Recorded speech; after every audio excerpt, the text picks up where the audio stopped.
my friends, welcome to our English class. To talk about the simple past and present perfect. Well done. It's great, wonderful, amazing how the things are. Olha, pessoal, hoje nós vamos falar sobre o present perfect e o simple past. Algo bem simples e rápido, tá? Basicamente a diferença entre esses dois tempos verbais, certo? Então vamos deixar claro uma coisa.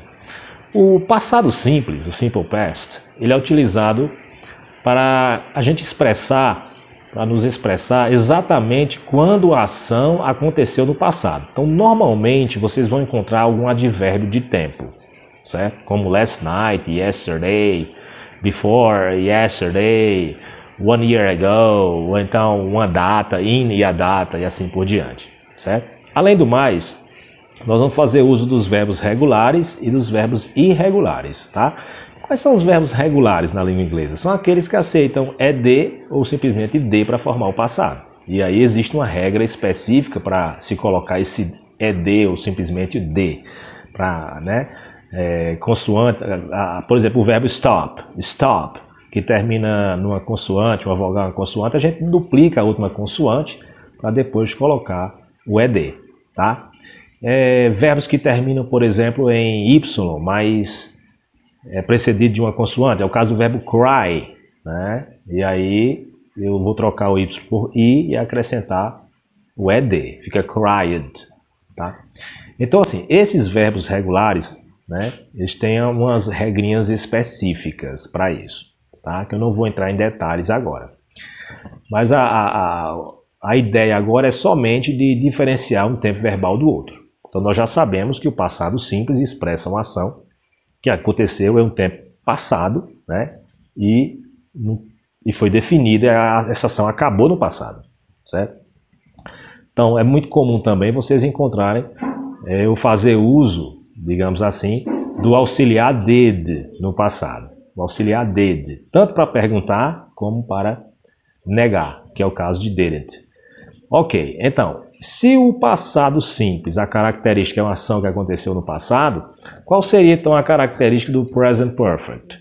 Ora, o present perfect, ele é um tempo verbal que ele muitas vezes ele inicia no passado, certo? E se prolonga até o presente, certo? Para dizer que eu moro aqui em Juazeiro desde 98, por exemplo, então eu preciso utilizar uma estrutura formada por have, mais o particípio passado do verbo principal, certo? E aí eu vou fazer uso da palavra since.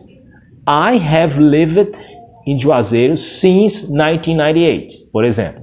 Então é diferente de falar I live in Juazeiro. Eu moro em Juazeiro é um fato. Agora que eu moro lá desde 1998 é diferente.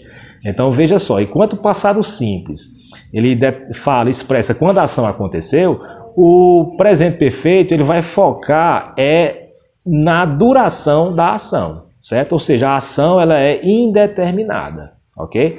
Alright, let's imagine that we haven't seen each other for a long time. Vamos imaginar que a gente não se vê há muito tempo, né? Vou chegar para você e vou dizer, what have you done? O que você tem feito? E aí você, até o presente momento, você pode dizer que I have studied a lot. Eu tenho estudado muito. Então, eu tenho estudado muito, mas você não diz quando que você estudou. Se foi ontem, foi antes de ontem, se foi no ano passado, se foi semana passada. Tá? Então, o presente perfeito vai focar nessas circunstâncias.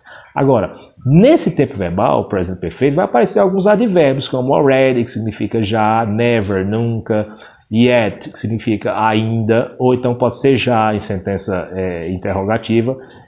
Ainda, como ação que nunca aconteceu, ela pode ser utilizada em sentença negativa. Por exemplo, I haven't eaten raw fish yet. Eu ainda não comi peixe cru.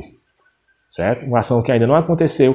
Eu posso usar o tempo verbal present perfect para indicar uma ação que acabou de acontecer, e aí eu faço uso do advérbio just, quando eu digo I have just arrived, eu acabei de chegar.